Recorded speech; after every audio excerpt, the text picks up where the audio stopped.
हाँ तो नमस्कार जी, वापस से आपसे स्वागत है हमारे इस यूट्यूब चैनल में। जैसा कि आप लोग को मालूम होना चाहिए कि क्लास 9th में यदि आप अध्ययन कर रहे हैं बिहार बोर्ड से, तो आप लोग का कल से यानी कि 21 तारीख से शुरू होने वाला है 21 अक्टूबर से अक्टूबर का मासिक परीक्षा। पिछले वर्ष ही बिहार बोर्ड द्वारा प्रत्येक माह में मासिक परीक्षा लिए जाने का नया रूटीन बनाया गया था। तो उसी के अकॉर्डिंग आप लोग का कल मासिक परीक्षा शुरुआत हो रहा है, जिसमें क्लास 9th का कल प्रथम पाली में हिंदी विषय का एग्ज़ाम है, अर्थात मातृभाषा का एग्ज़ाम है। तो आप लोग का ओरिजिनल क्वेश्चन पेपर हम लोग लेकर के हाजिर हैं। आप देख सकते हैं यह आप लोग का क्लास 9th का मंथली एग्जामिनेशन अक्टूबर 2024, कक्षा 9 मासिक परीक्षा अक्टूबर 2024 का ओरिजिनल प्रश्न पत्र है, जो कि आपका हिंदी विषय अर्थात आपका मातृभाषा का है। आप विषय कोड मिला सकते हैं, 101 रहेगा। इस पर भी विश्वास नहीं होता है तो आप यहाँ पे भी मिलान कर सकते हैं, क्योंकि यहाँ पे आप देख सकते हैं MX, मतलब कि इसका मतलब है मंथली एग्ज़ाम क्लास 9th अक्टूबर का है यह प्रश्न पत्र। तो यह 100% प्रश्न पत्र है, जैसा कि आप लोग का हर एक एग्ज़ाम में प्राप्त होता है। तो चलिए आज की इस वाले वीडियो में हम इस प्रश्न पत्र में आप लोग को पहले सब्जेक्टिव का क्वेश्चन आंसर दिखला देते हैं, और उसके बाद फिर ऑब्जेक्टिव के आंसर की दिखला देंगे। इससे आपका भी समय बचेगा और हमें भी समय बचेगा। और यदि आपको संस्कृत का वीडियो चाहिए तो चैनल को सब्सक्राइब करे रखिएगा। थोड़ा देर में आपको संस्कृत का वीडियो मिलेगा, या फिर कल सुबह में आप लोग को संस्कृत का वीडियो मिलेगा। तो चैनल को सब्सक्राइब कर लीजिए ताकि सबसे पहले आपको नोटिफिकेशन प्राप्त हो सके। तो चलिए सबसे पहले हम आपको सब्जेक्टिव क्वेश्चंस दिखला देते हैं। तो देखिए यहाँ से आप लोग का शुरू होता है खंड ब, पेज 4 है। डायरेक्ट हम आपको सब्जेक्टिव प्रश्न दिखलाते हैं, क्योंकि एका को ऑब्जेक्टिव कराएंगे तो बहुत लंबा वीडियो होगा, आपका भी समय बर्बाद होगा। लास्ट पे आपको ऑब्जेक्टिव का आंसर की दिखला देंगे, मतलब पहला का ए, दूसरा का बी, इस तरह से आप लोग टी उतार लीजिएगा और एग्ज़ाम में आराम से अपना मार के आ जाइएगा। तो हम केवल आपको सब्जेक्टिव क्वेश्चन ऐसे दिखला देते हैं। तो सब्जेक्टिव क्वेश्चन आप देख लीजिए, उसके बाद फिर हम आपको आंसर बतलाते हैं। तो आप देख सकते हैं ये अक्टूबर 9th का है आप लोग का क्वेश्चन पेपर। पेज नंबर 4 है, यानी कि आप लोग का चौथा पेज है। चौथा पेज यानी अंतिम पेज में आप लोग का खंड ब रहता है, विषयानुष्ठ प्रश्न यानी कि सब्जेक्टिव प्रश्न। आपका सबसे पहले लघु उत्तरीय प्रश्न आता है, जिसमें 10 में से आपको 5 प्रश्न का उत्तर देना रहता है। प्रत्येक के लिए 2 अंक निर्धारित किया जाता है। पहला प्रश्न है कि भगजोगनी का सौंदर्य क्यों नहीं खल सका था। दूसरा है नालंदा कितने वर्ष तक एशिया का चैतन्य केंद्र बना रहा। तीसरा आपका बिरजू के पिता ने कितनी जमीन हासिल की थी। अगला है आपका गर्मी के दिनों में अष्टावक्र और उसकी माँ कहाँ सोया करते थे। आगे बात करते हैं हम लोग। अगला प्रश्न है कि टॉलस्टॉय के परिवार में चित्रकारी का शौक किन्हें था। उसके बाद अगले प्रश्न की ओर हम लोग बढ़ते हैं। अगला आप लोग का छठा प्रश्न है कि रैदास ईश्वर की कैसी भक्ति करते हैं। आपका सातवां प्रश्न है कि आ रहा है रवि की सवारी शीर्षक कविता में कवि क्या देखकर ठिठक जाता है। उसके बाद है मोरे सा नर्तन के पीछे कवि का क्या तात्पर्य है। अगला प्रश्न है आप लोग का सर्वनाम किसे कहते हैं, उदाहरण सहित बतलाना है। और अंतिम प्रश्न आप लोग का क्रिया विशेषण, क्रिया किसे कहते हैं। तो इतना था आप लोग का लघु उत्तरीय प्रश्न, जिसमें से आपको 5 का उत्तर देना है। आगे हम आपको इसका उत्तर बतलाएंगे। अब हम बढ़ते हैं अगले प्रश्न आपको दिखलाते हैं। दूसरा प्रश्न है, आपको एक बात बतला देते हैं हम कि बिहार बोर्ड ने अपना मंथली एग्ज़ाम का पैटर्न इस पर चेंज कर दिया है। मतलब आप लोग देखिएगा तो इससे पहले मंथली एग्ज़ाम में आप लोग को निबंध नहीं देखने को मिल रहा था, या फिर आप लोग को पत्र भी नहीं देखने को मिल रहा था। तो बिहार बोर्ड ने इस मंथली एग्ज़ाम से आप लोग का एग्ज़ाम पैटर्न में पत्र भी डाल दिया है, निबंध भी डाल दिया है और संवाद भी डाल दिया है। तो यह अहम बात है, क्योंकि देखिए पहले जो एग्ज़ाम बिहार बोर्ड लेता था उसका कोई मतलब नहीं होता था, क्योंकि ना तो उसमें निबंध था, ना आवेदन पत्र था, ना संवाद था, क्योंकि ये सब आपका बोर्ड एग्ज़ाम में पूछे जाते हैं।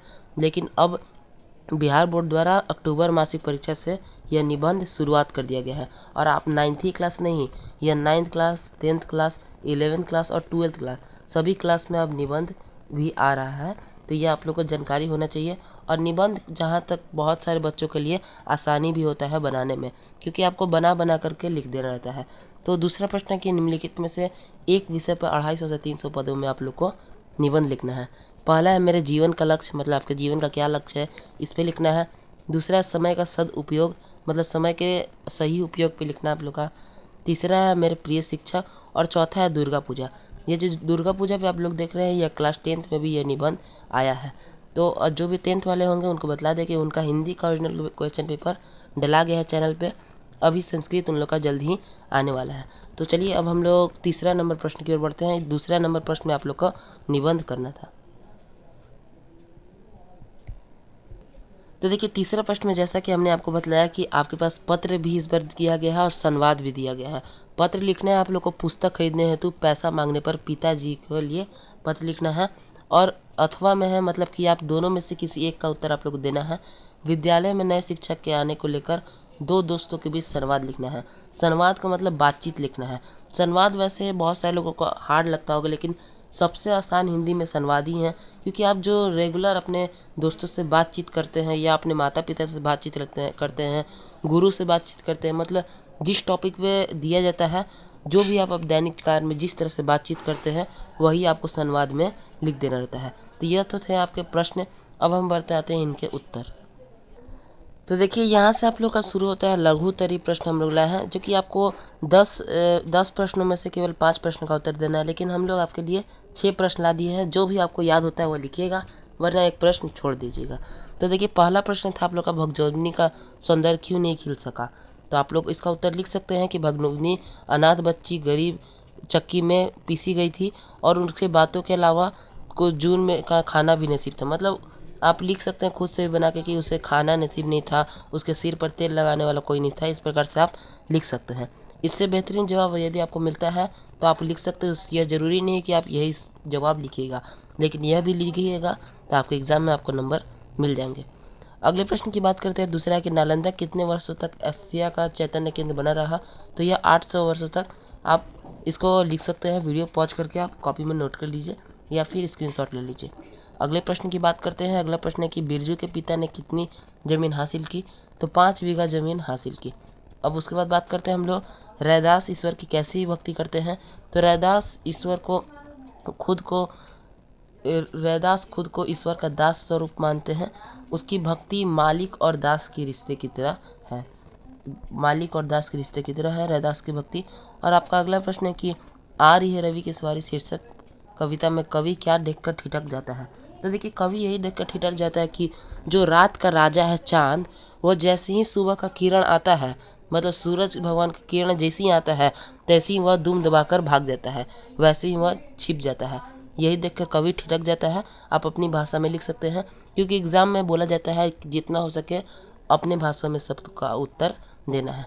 आपको 5 ही प्रश्न का उत्तर देना है, लेकिन हम छठा प्रश्न मिला दिए हैं कि टॉल्स्टॉय के परिवार में चित्रकारी का शौक किसे था। तो टॉल्स्टॉय के परिवार में चित्रकारी का शौक फ्योदोर पेट्रोविच टॉल्स्टॉय को था। ठीक, तो यह था आपका लघु उत्तरीय प्रश्न। 6 प्रश्न हमने बताया है, आपको 5 का ही किसी का उत्तर देना है। अब बढ़ते हैं हम लोग आपके दीर्घ उत्तरीय प्रश्न की ओर।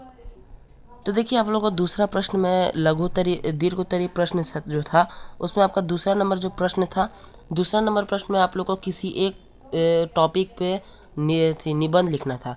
तो यहाँ पे हम लोग जो आपका प्रिय शिक्षक था, मेरे प्रिय शिक्षक, उस पर हम लोग लाए हैं। तो सबसे पहले आप लोग यहाँ पे परिचय लिख लीजिएगा, फिर उसके बाद इतना चीज़ लिख लीजिएगा। हम धीरे धीरे स्क्रॉल कर रहे हैं, आप लोग वीडियो पॉज करके इसे लिख सकते हैं। तो देखिए आपको पैराग्राफ वाइज लिखिएगा तो आपको ज़्यादा नंबर मिलेगा। सबसे पहले आप परिचय लिख लीजिएगा, फिर एक लाइन छोड़ दीजिएगा आप, फिर उसके बाद यहाँ से लेकर के इतना चीज़ आप लोग को लिख लेना है। ठीक, अब लाइन एक छोड़ देना है आपको, और उसके बाद फिर लिखना है मेरे प्रिय शिक्षक कौन है। अब उसके बाद एक लाइन छोड़ करके डैश दे देना आप लोग को इस प्रकार से, और फिर इतना चीज़ आप लोग को लिखना है। उसके बाद आगे बढ़िएगा और आगे लास्ट टॉपिक आप लोग को लिखना है कि आज के शिक्षकों से तुलना।